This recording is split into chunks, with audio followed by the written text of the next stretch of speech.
take a moment, come to center. Ready position. In your body, in your spine, in your shoulders, in your hips, in your breath. Come home into your breath.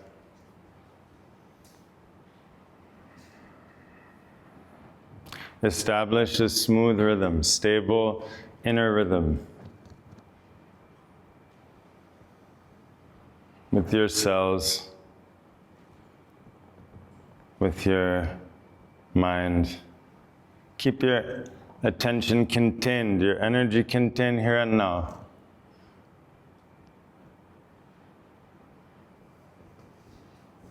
We'll begin chanting Om together 5 times for the 5 layers. With your eyes closed, turn your eyeballs to look up. Inhale deeply.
Be still. Draw your attention inwards, one-pointed focus at the center of your brain.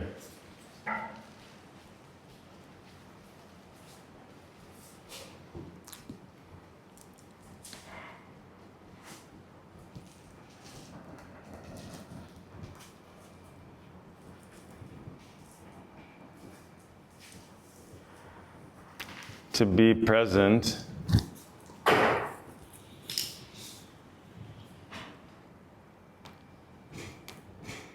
be present without thinking. Presence is a listening, a receptivity, an openness. And so relax your mind. Nothing more to know.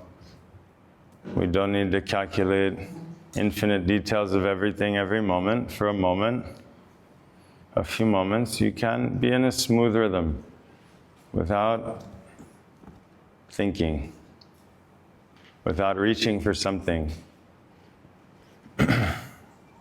Just be still, just be quiet.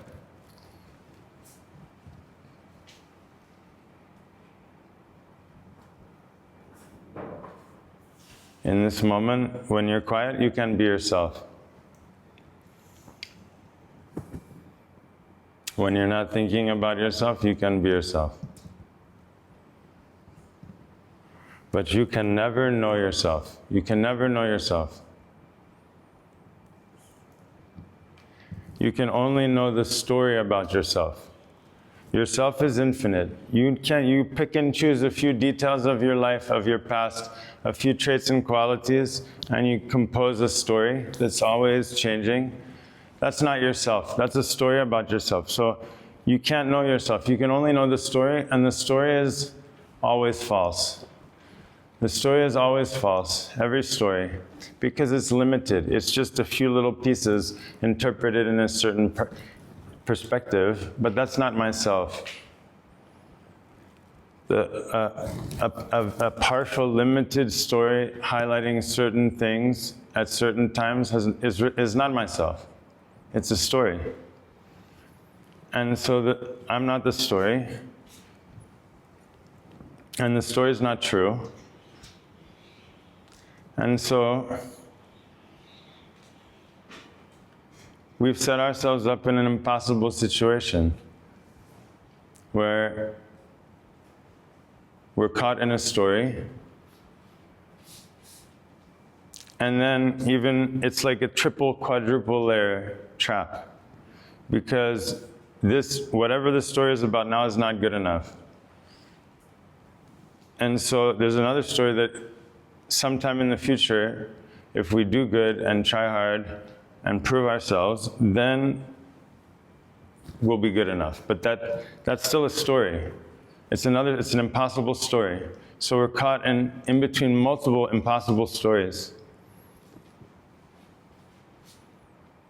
But basically, the crux is that the goal is over there.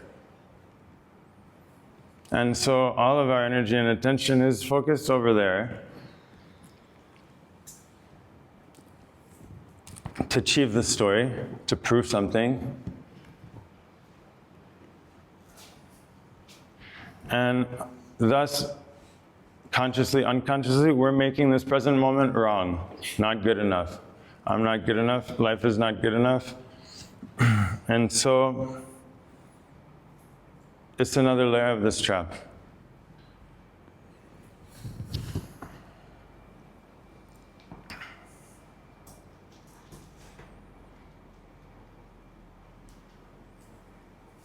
So to be at home here and now means without thinking,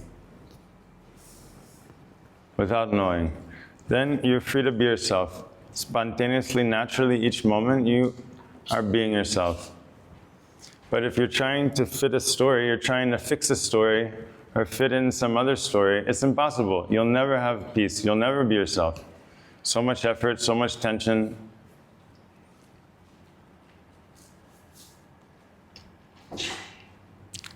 So, to be yourself, it's not like knowing an obituary. You did this and that and have this and so on. It's not yourself. Find your true self. Means each moment you're evolving, you're alive, you're growing. To be yourself is to be alive. But we have this concept, another trap. At some point, we grew up. We were growing up, then we grew up. And somehow when we grew up, then we stopped learning and stopped to play and stopped dancing and stopped and had to be serious. It became very serious, everything. But for me, I feel 100% that every moment I'm growing up. I've been growing up 44 years, 45 years, and will continue to grow up each moment, to learn each moment, to dance each moment, to play each moment.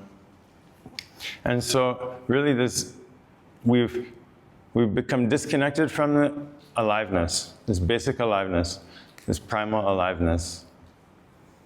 We've traded it for this civilized story and a career and all of these things. But even this career, this is only very modern. This is only a couple hundred years maybe that we're so focused on career or something, maybe even less. So the idea that life is about career and something, proving something, it was never like that before. So this is why it's essential to take time each day to tune yourself, to tune your body, heart, and mind, to purify your breath, so that you can be grounded in yourself. Like a plant that's rooted in the earth, then you're rooted in this moment. You're rooted, grounded in your body, heart, and mind, at home within yourself, each moment. And you don't even need to explain what it means, because you know it. You know when you're at home. So it doesn't need any explanation or justification or anything. At home within your body, all the layers of your body. At home within your heart, all the dimensions of the heart. At home within your mind. And then at home in this moment. Like in the orchestra, we have to tune all the strings. Then we have to tune together with the orchestra. All the strings need to be in tune together. So our body needs to be in tune, but body and mind need to be in tune. The heart and mind need to be in tune. The body and the heart need to be in tune. All the layers need to be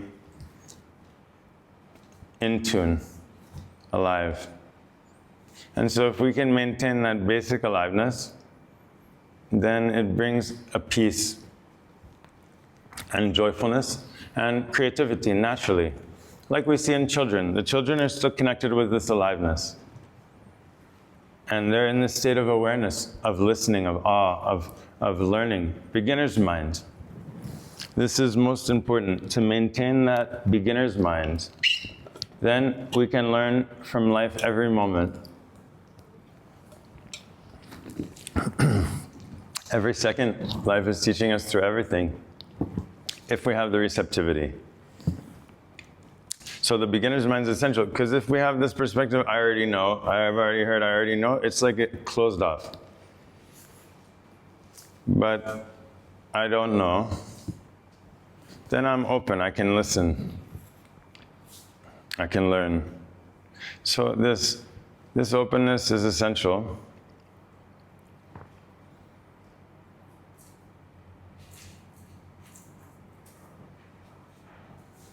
And that's why it's important also to keep a journal, take notes, because life is teaching you every moment through your experience and the people around you and through your reactions, everything. And so by taking notes, we can start to step back and see the patterns and digest or work with whatever we need to work with so that we can be more authentic, be more real. So journaling is really a key tool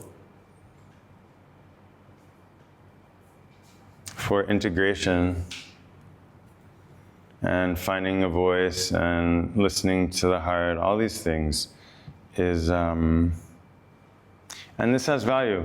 We give value to the wealth is always money, possessions, things like this. But for sure, there's value to be in a natural place, to be surrounded by beautiful people.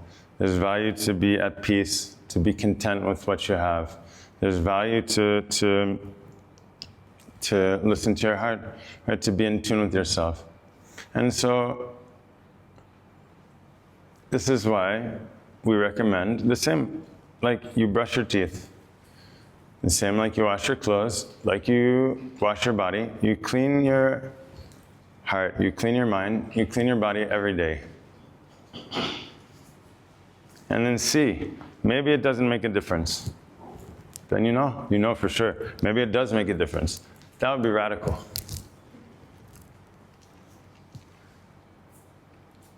You know what it feels like to get into fresh clothes or into a nice bed. So you want to feel like that in yourself. You want to feel this like coming home within yourself. Doesn't mean every moment is happy and successful and winning, but still we can be at home in the joy, at home in the sadness. We must be. If one is wrong, then we're always making life wrong, always making the present moment wrong. We have this tendency. This moment's never enough. That moment is the good one. I'm going to get there. Just watch. And no one's made it. No one's made it. I haven't seen anyone, not a single person. And so we have to be realistic also. Maybe the goal is somewhere else. Maybe it's not over there.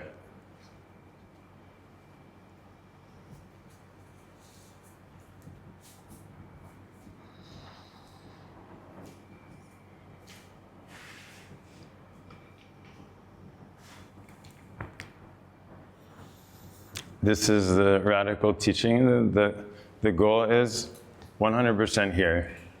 It can't be anywhere else, because life is here.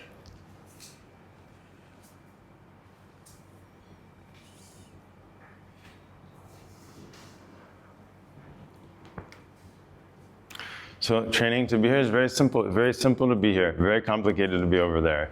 We have to explain everything, and still no one understands. We don't even understand. Our mind's spinning about the future. What about this and this and that and this and that and that? And the past too. What do we understand about the past? There's no past. Each one of us has our own little story composed of very little tiny fragments of the infinite existence of everything, which is the past is the everything everywhere in each moment. I see a little tiny speck of that for a tiny fragment of time, and from the little bit that I see, I remember even less, and I compose a certain thing. And so that, and nobody else can see that. Nobody else has access to my fantasy that I call the past. And it goes on changing and shifting and so on. And so that's, my story about the past is not the past. And so the past is very complicated. And then the same goes for the future then. The future is just a calculation based on past experience, and I have my own personal calculation, which has nothing to do with anyone else. Even someone living with me, completely different, can't be shared. And so the future is very complicated. And it requires lots of thinking and talking and everything. But the present moment is most natural. So, to be yourself, you don't have to do anything. You don't have to fix anything. You don't have to go anywhere. It's like something is tight, a contraction, there's some contraction, ego contraction, and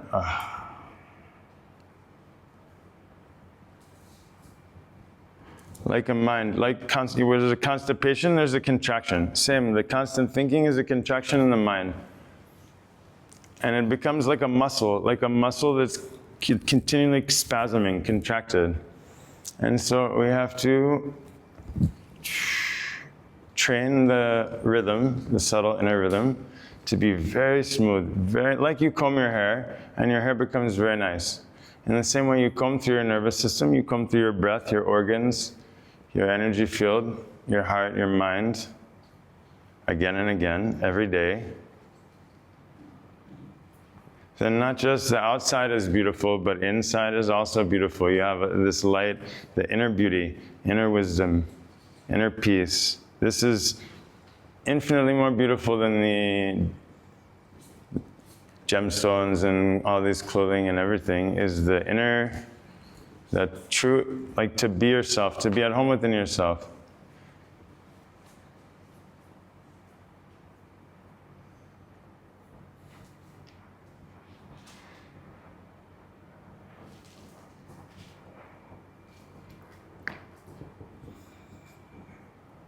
So why not see that the goal to be at home with yourself, then each moment is the goal. Everything that follows from that moment, each moment is the purpose. Each moment is the soulmate. Each moment is the purpose. Once you're in alignment, when you're connected, when you're present.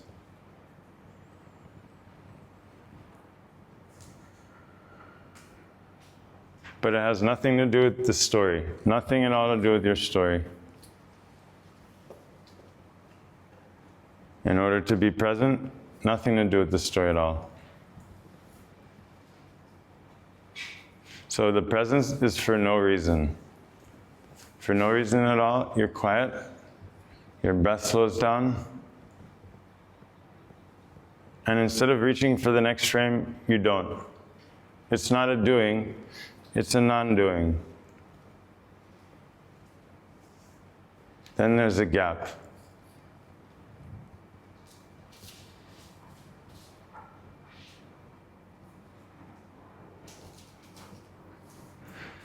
Gradually you train yourself not to run away. Don't run away. No more distraction. Always a distraction, always a problem. So we gotta leave, go somewhere else in the future and in the past.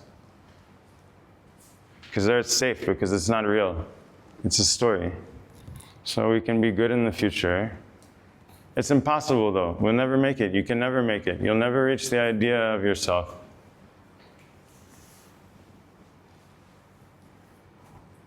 And because we have the idea of this better self in the future, that means that the current self is wrong. Not enough. And so it's not by being not enough and making ourselves wrong that eventually we become right. Impossible.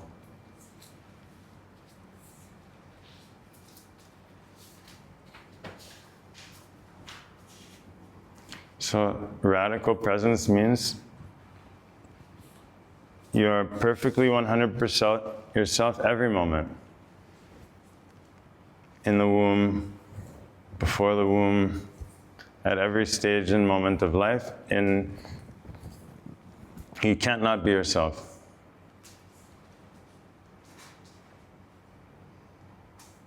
But being yourself has nothing to do with the story.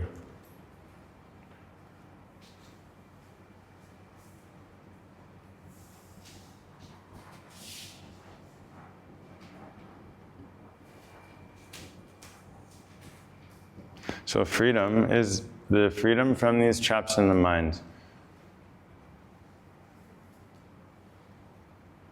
We have a trap that we're supposed to be over there, but we're over here. So then here's always wrong. Trap is that I'm supposed to be like that, but I'm like this, so this is wrong.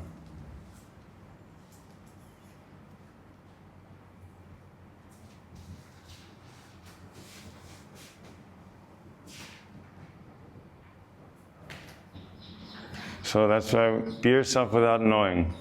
Be yourself in your cells, in your organs, in your blood. Be yourself in your breath. Be yourself in the space, the infinite space within and around you. Oh, and then be quiet.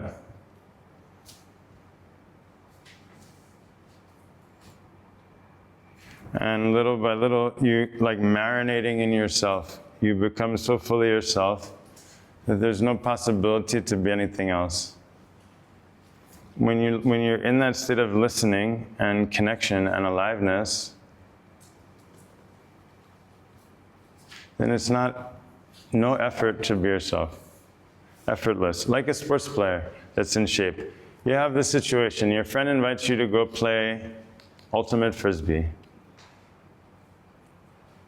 And you go and you're really out of shape. You haven't even been walking or anything. And after a few minutes, you're running in the field and you start to get cramps and like really painful acid, and then like, wow, breathing heavy. You feel like you're gonna die. It feels like torture.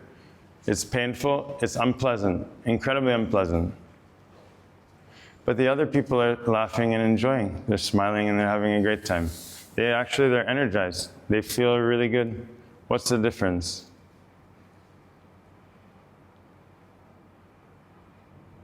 The same game, same time. Right? Only differences, one is in shape, one is out of shape. So when we're out of shape, then life becomes torture. Life is like a battle, is a punishment, to be ourselves is each day. But when we're in tune, when we're in shape, then it's a joy, it's a celebration, it's a dance. And so we need to stay in tune physically, mentally, emotionally, at all the levels, like a sports player, like a musician, and then see if it makes a difference. Maybe it does, maybe it doesn't.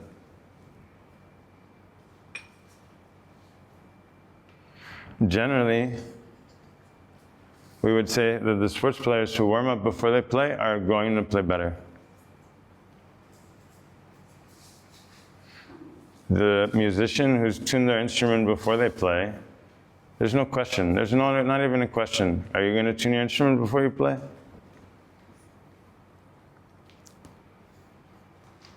If you have to ask that question.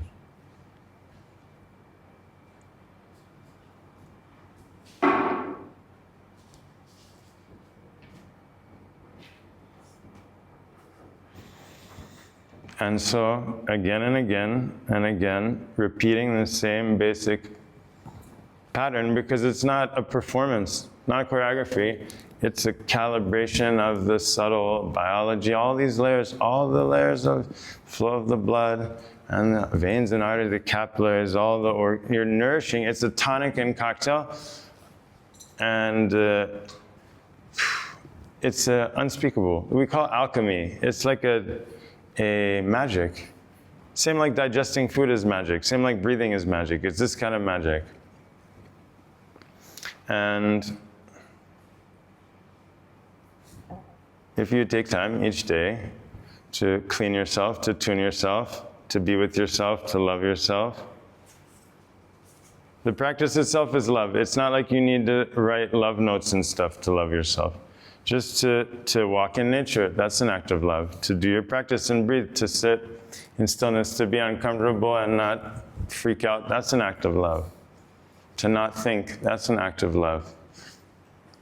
We don't need to be buying roses and writing sweet poems for ourselves. We can do it. We can do it also. It's nice. But that's not love. So then each day, start the day, first thing in the morning, before talking, before eating, before working, before social media, by awakening your body, heart, and mind, cleaning your body, heart, and mind, tuning your instrument, watering the garden.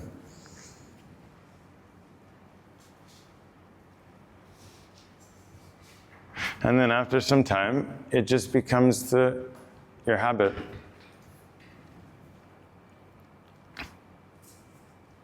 Anyway, whatever you do is a habit. Your whole life is a habit. The way that you respond, the way that you speak, the way that you move, the things that everything is a habit. The way that we think, the things we remember. And so we just have to train the habit of being present, being centered.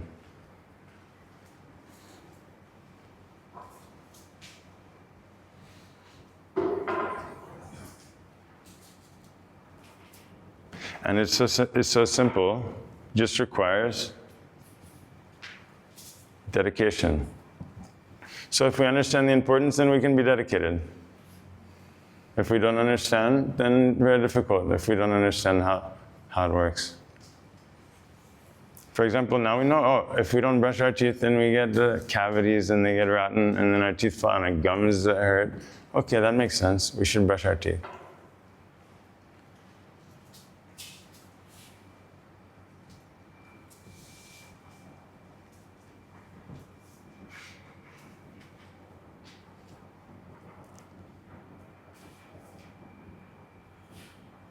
So, if it's possible to clean our minds, we should definitely clean our minds. Everyone agrees. If it's possible to clean our hearts, we should clean our hearts. Because we clean everything. So either it is possible or it's not possible. That we have to find out. And then we have to take responsibility. If it's not possible, then no problem.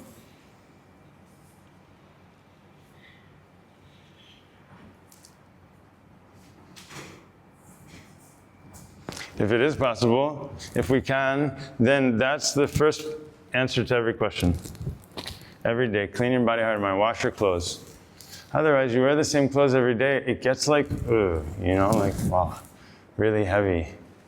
All that dust and dirt and energy, all that accumulation becomes really heavy. You won't feel comfortable. You will not feel comfortable. You won't be at your highest level, at your highest potential, when we're wearing the same dirty, stinky old clothes every day.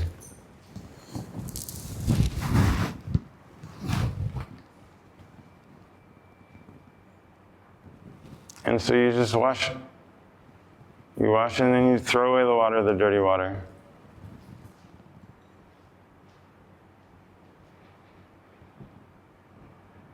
It's the same, like every day you eat food.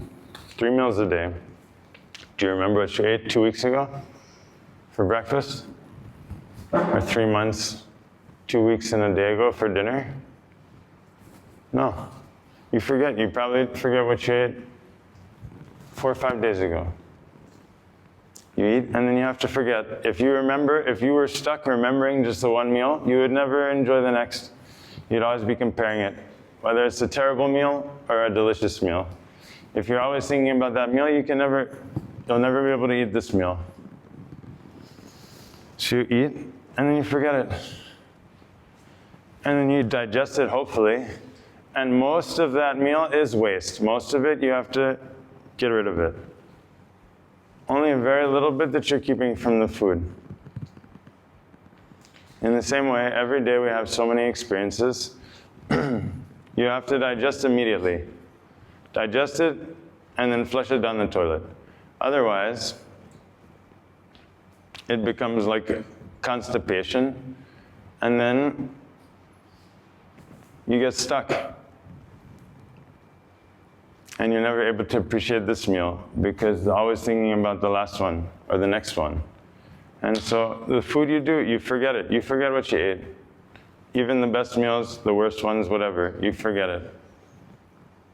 So the same way, immediately you digest it. You can't keep everything. Imagine you had to keep everything you ate. You can't do it. You only can take the essence. So we're carrying around too much from the past. So this is the pointer. Immediately digest.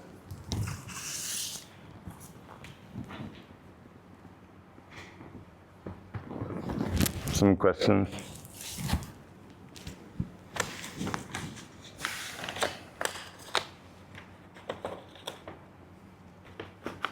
I find myself at this point in my life in a situation in which I struggle to find new substance, new essence that would refresh my life, and I feel stuck. Wherever I turn, no light shines. I am happy with my life, but I'm sure that there is more. What would be your thoughts on this? Question 1. Yeah, everything I just said. There are infinite dimensions to each moment. Right? And so if we're disconnected, and so then we're not able to access, right? So that's why it's important to go into natural spaces, to go into nature, to go into the forest, the mountain by the river, leave the phone behind. You can just take a camping hammock and just go and breathe and take some notes and connect. The nature is just so powerful for connection. Community is essential too. No, really space to be authentic and real with people. Because then we get so many ideas. Each day becomes like a week. It's so rich with so much exchange and inspiration and just real moments. Just to share a real moment with someone is so fulfilling. This is the nourishment that we need, is just having a real moment. You can never get the nourishment from an idea about the future. This is a fake, this is like a kind of a toxic candy. We're addicted to something and we have to see that it's false. It's completely false.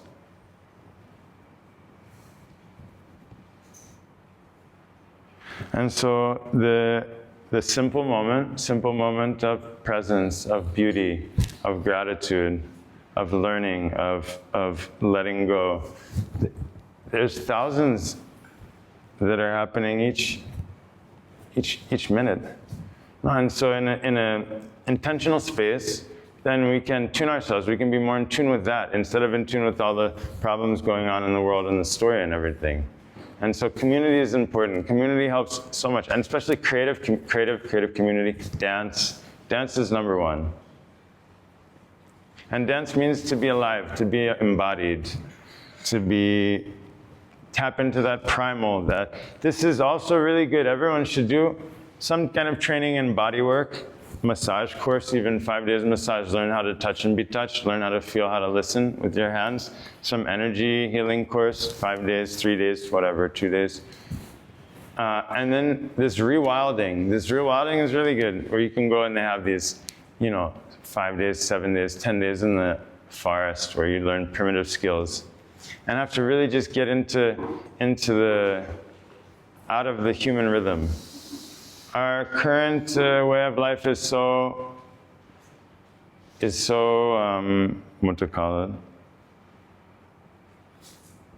toxic. The air is toxic, the food is toxic, our minds are toxic, the media is I mean, it's just everything is this is a certain time in evolution, and it's perfect. This time is also perfect. There's nothing, it's not that this time is wrong and the other time is better. This time is perfect, and that's why in the certain traditions, spiritual tradition, they have concept of what they call the yugas. Yugas means these big periods of time, big scales of time, hundreds of thousands of millions of years, these big cycles of time, and that one of them, called the Kali Yuga, is the Dark Ages, that's where we're in the Dark Ages. And often people think of the Dark Ages like in the 1400s, in the time of the pests and stuff. But that was just like, now we're like moving into the peak of the Dark Ages. That was just kind of the beginning, or more towards the beginning, depending on the system that you go by. And so it's like in the rainy season, you want to be prepared. If it's going to rain, you bring your umbrella. You bring a raincoat with you. It's good to know where you are. And so in the Kali Yuga, it's incredible. It's incredible potential for growth and evolution, but it's very disturbing. Everything's disturbed. Family's disturbed. The home is disturbed. The city, everything is being disturbed. And so even more, you have to be on your A game. You have to be on your A game.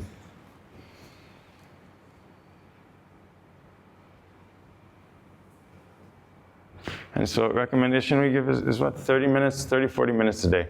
That's like 2-3%. But there are people who spend their whole life studying a sport, and they only play it a couple hours a week. There are people who don't even play the sport. They just watch it, and they memorize all the stats. They know everything about everyone. People dedicate so much time to do so many things.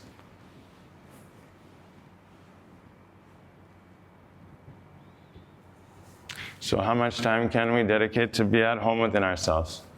To train, to do the basic training, like an artist, like a musician, like speaking a foreign language, but to speak out, to be in our voice, to be in our power. If they can do it and they can train in a sport, someone who's terrible, with proper training and repetition, then they can become great in not that long of a time. So in the same way, if we train these basic functions of being present, being grounded, being relaxed, not having to think and explain and understand, not having to justify the past, everything, all these things, when we can put down some of the concepts and then breathe and be present, then 100%, it's a completely different game. It's a completely different game. It's like a different sport.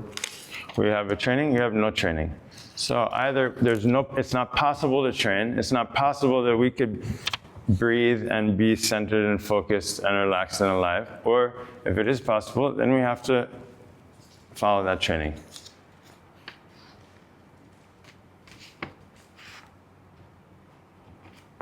Question 2. Please explain the state of meditation. What is it you experience, feel?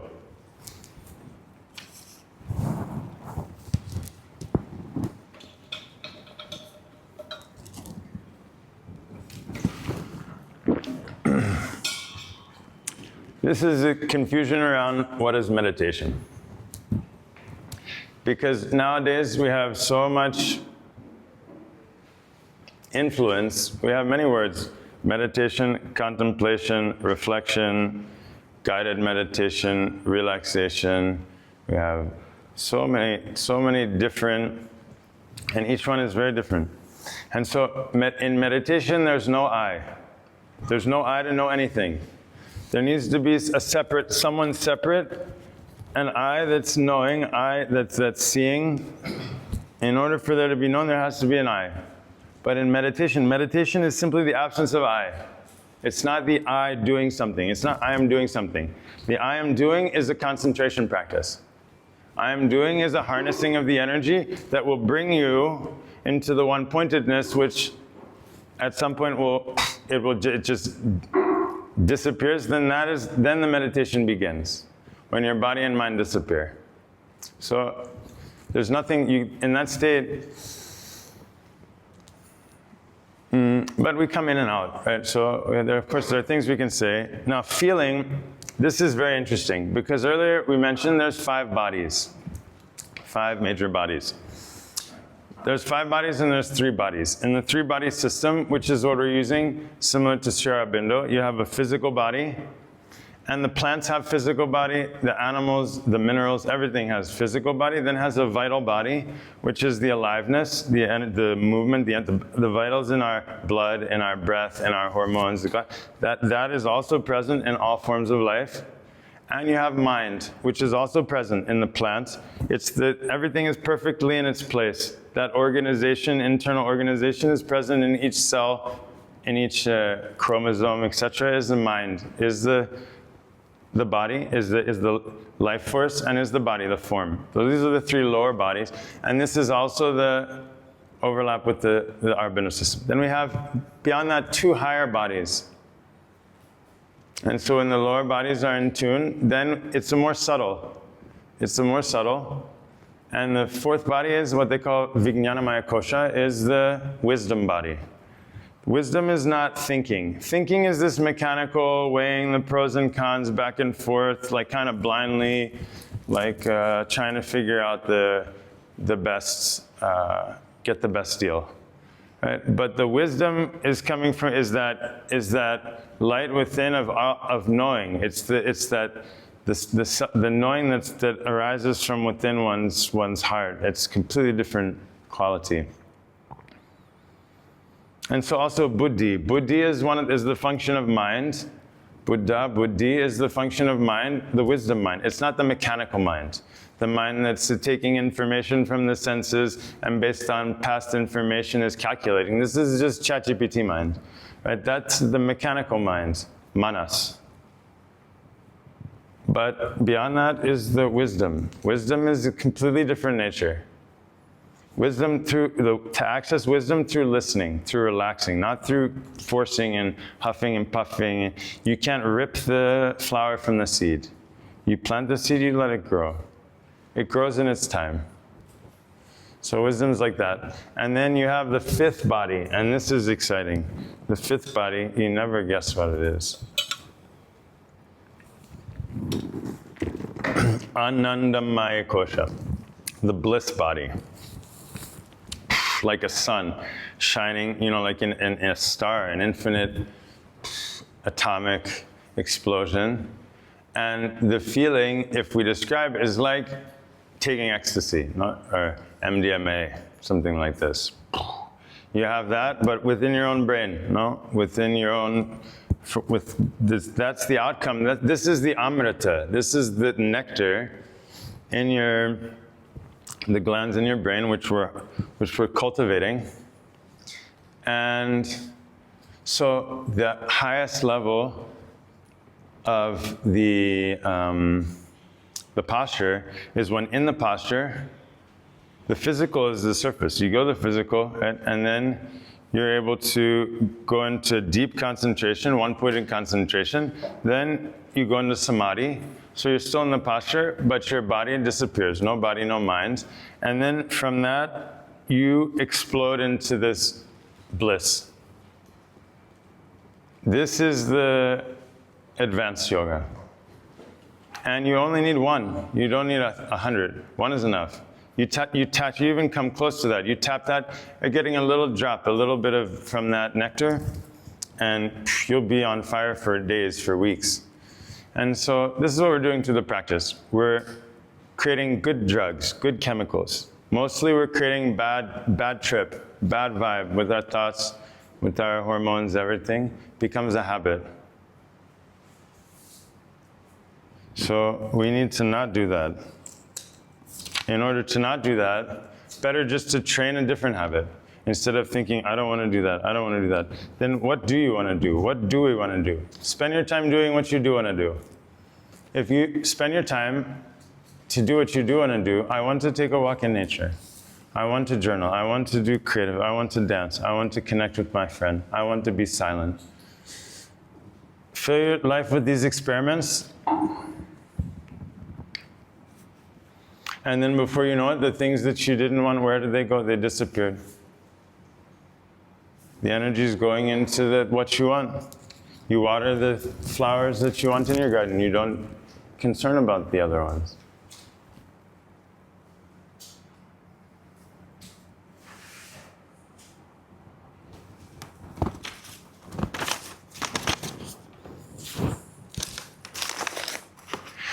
Why is community important when we are meant to be at home in ourselves?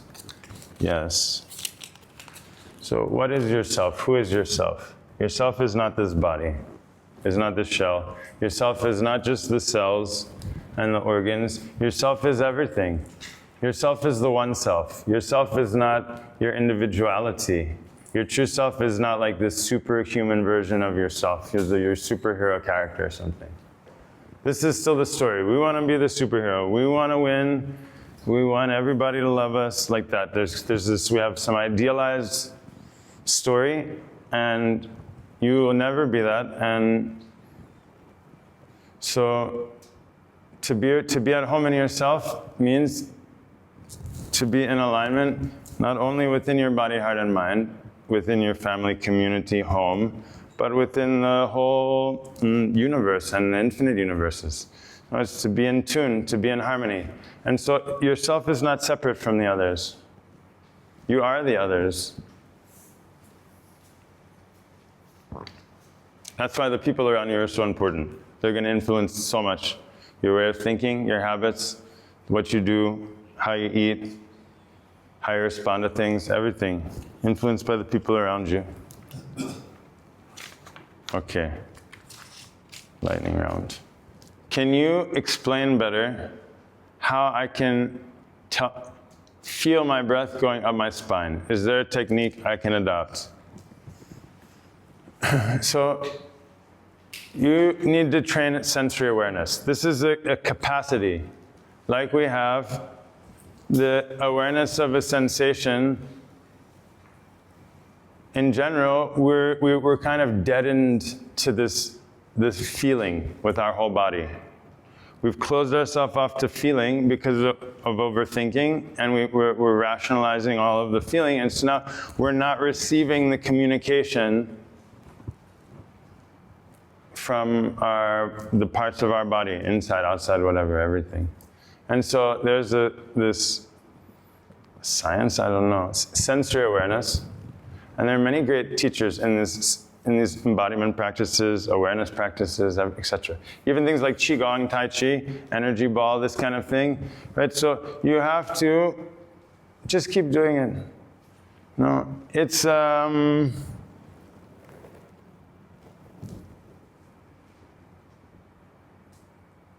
when you start to ski or when you start to ride a bicycle, something,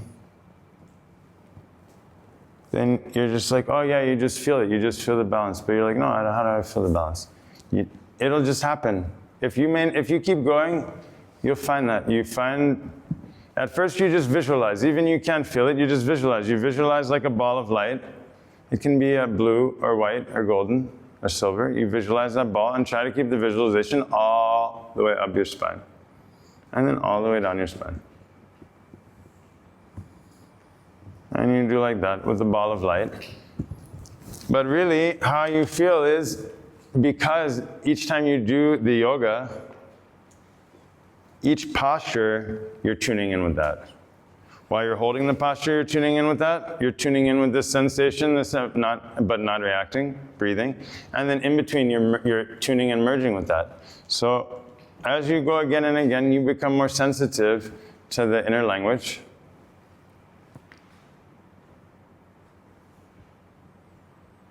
You can train it, you can train, you can know. The same way, how do people learn to play the video game? They pick up the controller and they play, and all of a sudden, they can, without thinking, they can move and go and do everything. So what do we give value to? We're training ourselves to do many things, many complicated things we're learning to do. But to be present, because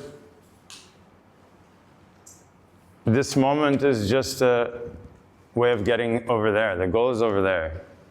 So there's no value in presence.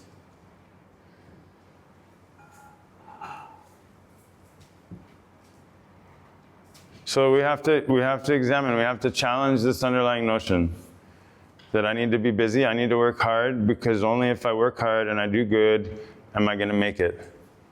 Will I get there?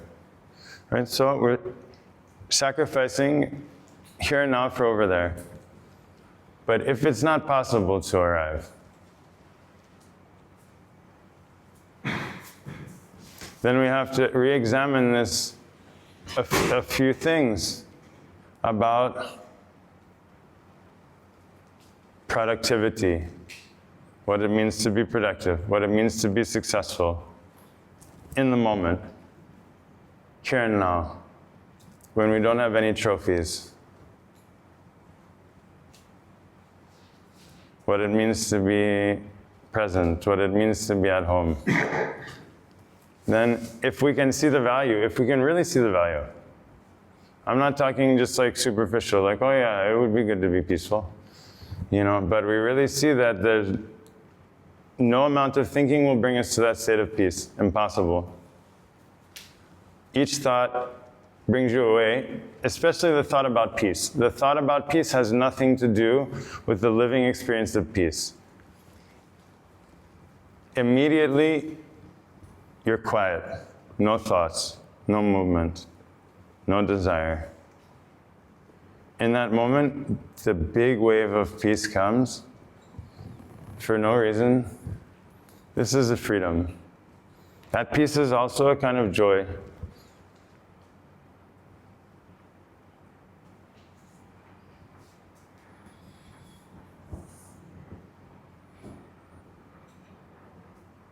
So, if we train to be present, to be grounded,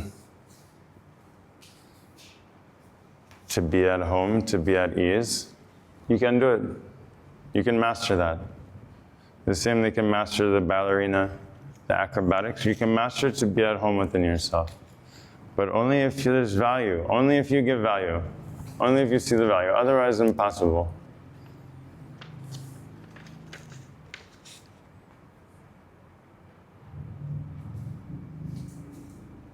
There are many types of meditation. What makes it meditation? Yeah, this again, I forgot, I didn't finish. So all these different things. So meditation is where you go back into the seed, back into the womb, before you were born. You go back into that source and essence, where there's no knowing and knower, it's just a oneness.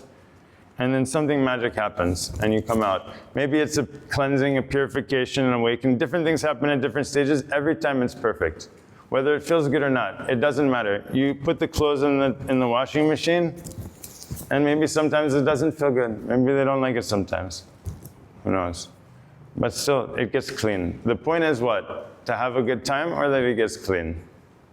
So, point of meditation, point of your practice is not to have a good time. It is a good time, and generally will be, and generally you'll feel really alive, but sometimes you won't. But that's just the nature of it. Like playing a sport. You have to have the dedication. And so again and again, you merge into nothing. I am nothing. Right? The whole day we're so obsessed about ourselves. So for a moment you have to be nothing.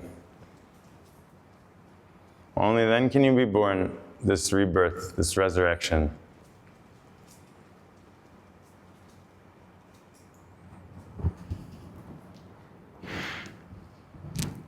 Guided meditation is different. This is like a self-hypnosis. This is relaxation practice. This is useful. We do the guided meditation to get to the edge, then then you have to dive in.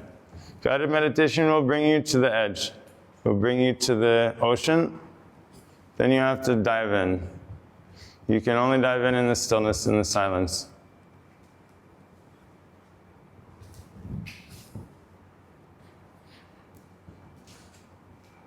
So regular daily training, it's no biggie. People can pick up the box of wood with strings and play so many beautiful songs. So for you to be yourself, at home within yourself, it's the most natural.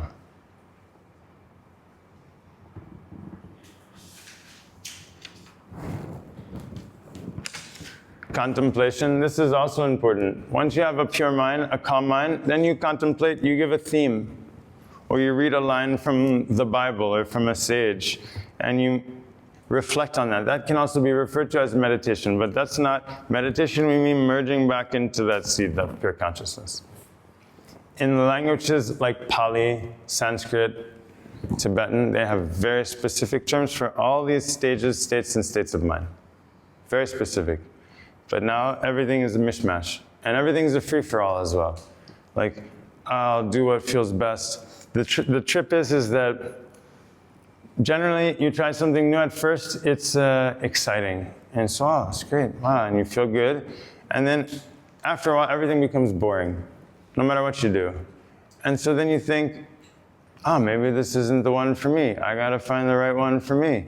Right? And so then you try something else, and then you try something else, and then you try something else. And as soon as it becomes uncomfortable, you drop it. Right? So this is a misunderstanding. The purpose of the practice is to carry us through that uncomfortableness. There's no other way but through it. And so life is uncomfortable, and so you need to dig in one place if you want to reach the water. If you just dig here and there and there and there and there, you never get to the depth. So that's why they recommend to just take one thing and stick with it for an extended period of time. Right? It's like you pick up the flute today, and you pick up the trumpet next week, and you pick up the violin the next week, then you're never going to master anything. So start by mastering the foundation and the essence, if it's useful. Again, I never want to impose anything on anyone. I have no desire anything to convince anyone of anything. I have no skin in the game. But this is what was given to me by my teachers, and so it's my duty to share it in this way. What if focus on breath and sending thoughts away during meditation doesn't work? Any more tips? Not easy to block out the mind. So we have the idea that for meditation to work, it has to be quiet. No. When you try to trap the mind and it starts to freak out, this is meditation working. This is the mind detoxing. This is one of the phases of meditation. We think we understand what's meditation, what it's supposed to look like, what it's supposed to feel like. We have no idea. You have no idea. I have no idea. Meditation is what it needs to be in that moment. The action and activity is going on despite whatever your mind is doing. Doesn't matter. This is just your ego. This is on the surface. Your mind is on the surface. The waves are on the surface of the ocean. Your thoughts are on the surface. The words are on the surface of the page. Just a little dust on the surface. So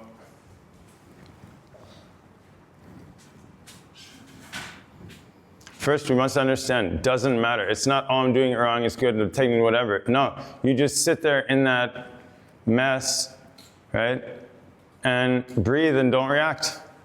Okay, the thoughts are coming, but don't react. Stop. Don't react. At first it's impossible, but then if you do it 10 times, 20 times, 100 times, then you learn how to, before you jump, before you go, you come back. So the pointer is the same, it doesn't matter. It will work. It's working, it's already working. Whatever's inside needs to come out. All the emotions, all the thoughts, everything inside needs to come out. Meditation is the medicine that's bringing it out. At a later stage, different things will happen. then it will be correct also. It will never be the same. It will never be what you expect. So don't expect anything. You just do your practice every day. That's it. Right? Just boom. First thing you do it, and then the second one, and then the third one, and you just keep going until the practice is finished, and then you're done, and then you drop it. You forget about it.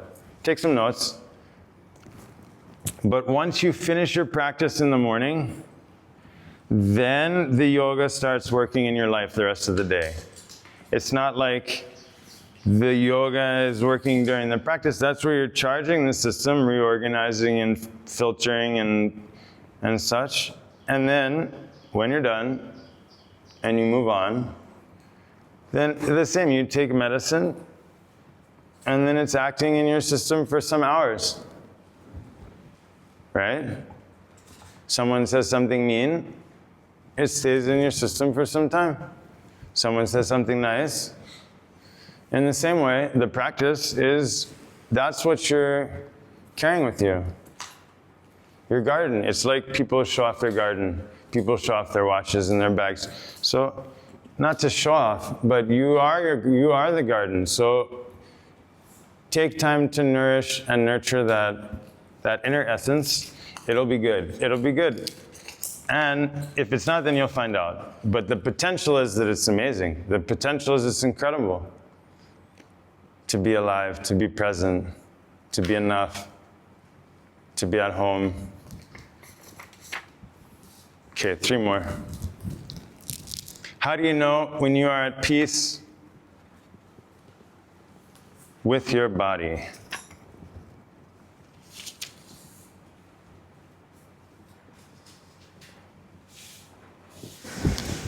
At peace with your body.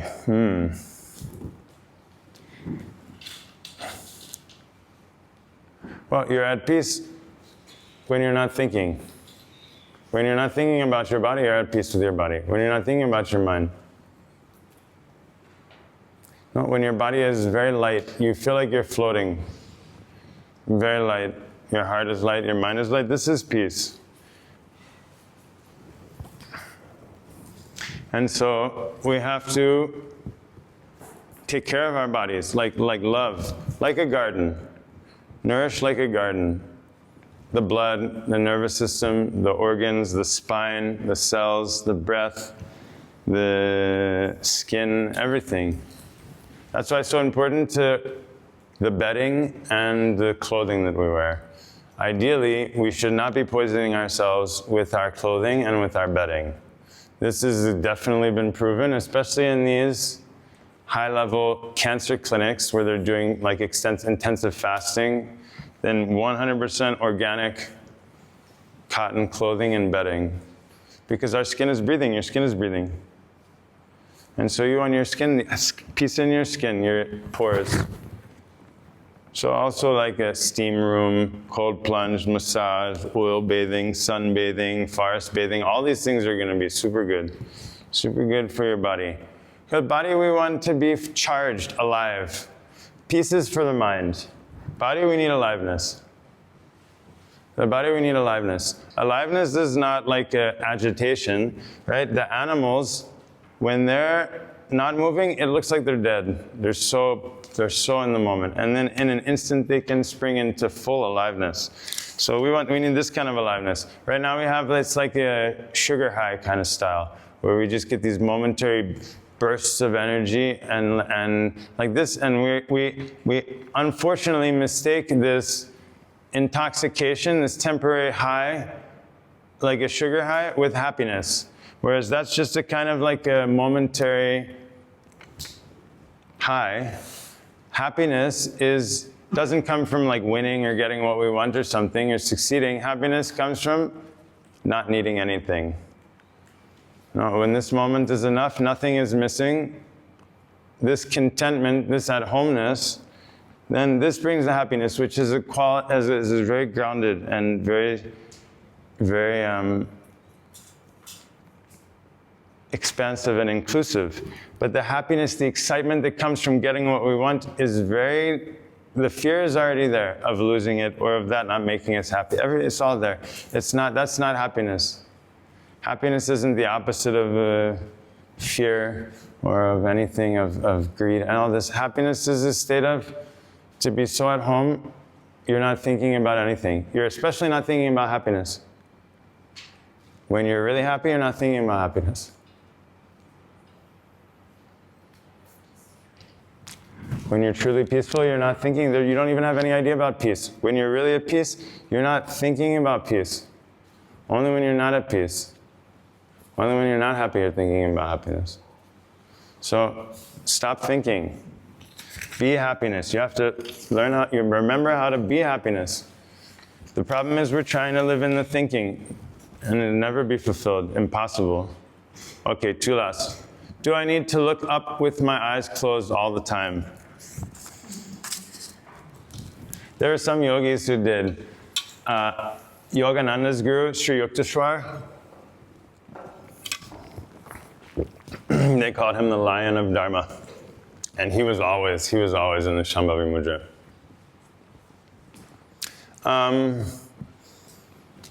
I would recommend during the practice, when you're in between the poses, to look up. Definitely. It will help you to merge your attention in that one-pointed awareness. It will shift the chemistry of your brain. It will shift the whole mechanics. I think it's important as much as possible during the posture as well, because during the posture, whatever posture we're doing, more important than the physical performance of the choreography is maintaining the deep, sharp concentration. And so we can say that we're not practicing the posture, we're practicing concentration. So part of that practice is the pointer, is physical. You know, like when you're playing a sport or something, there are different physical cues that are needed to, and so this is, at first it might feel like a little bit strain, but over time it should feel blissful.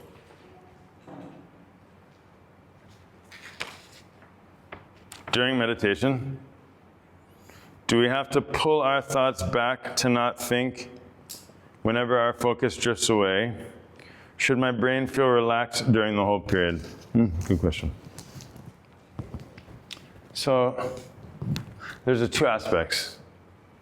There's that centering or pulling back to center that we have to repeat again and again until it just becomes a habit.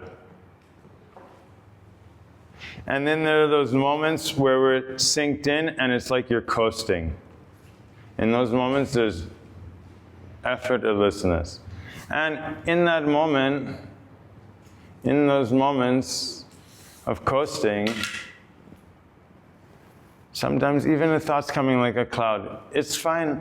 You just don't grab onto it or try to unpack it or anything. You just see it come and go. You don't have to don't make any disturbance.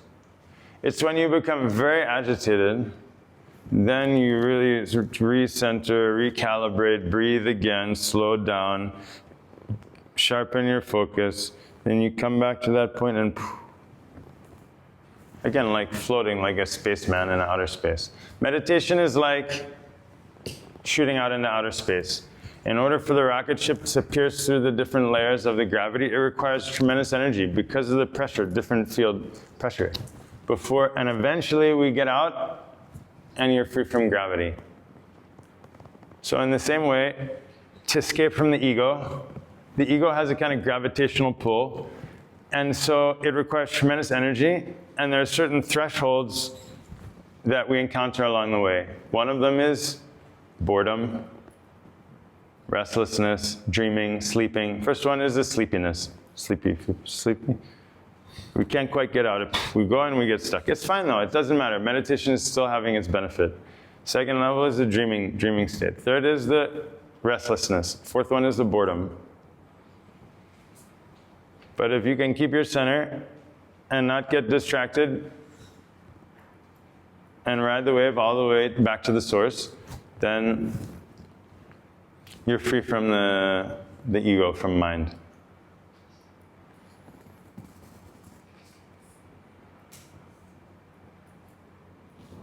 Okay, I think that's all.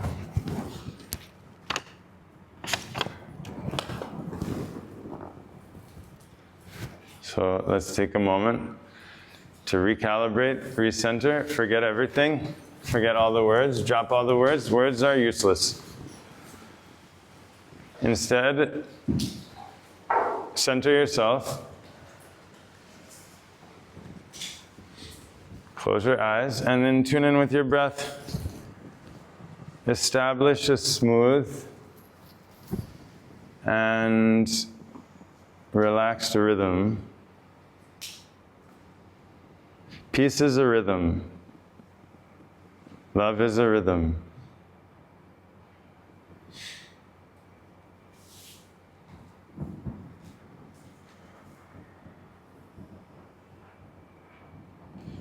So stay connected with your breath. Be smooth. Be quiet.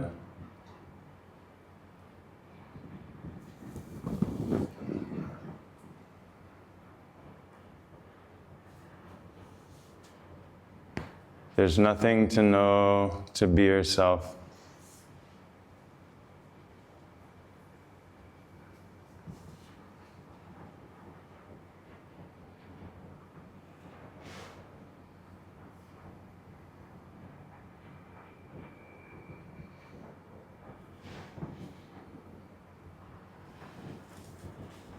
We'll close chanting Om together one time. Inhale deeply.